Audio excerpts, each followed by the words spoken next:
So the machine we have behind us is a 1908 Dolbeer steam logging machine, and its purpose was to pull logs through the forest so that they would eventually be transported to the sawmill.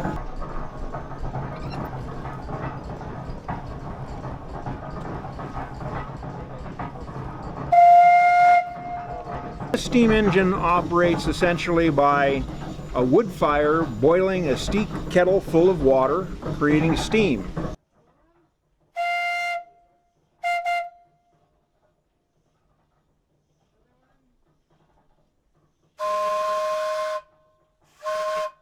It carries a variety of whistles on it, but back in the day really it only had one whistle for purposes of communication within the forest.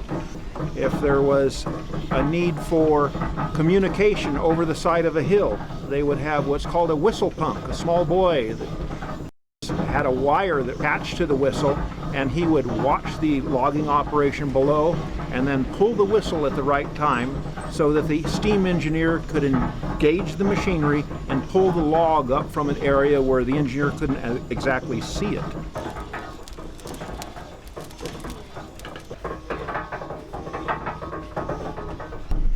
So what we will be doing is a demonstration of how this machine actually moved logs through the forest. Essentially, the loggers would drop the trees and this machine would roll the logs into two-pole chutes, which is basically a road through the woods. They would drag these logs through the woods, eventually dumping them into Shaver Lake. It would be gathered up by the steamboat, the Michigan, transported over to the sawmill. The sawmill would then cut them into boards. The boards would then be dried, and after a period of time, when they had sufficient buoyancy, they would kick them into the flume.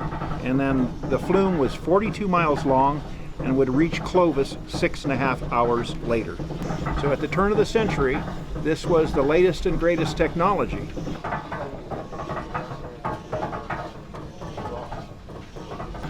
And so for 108 years old, it's a pretty fascinating machine.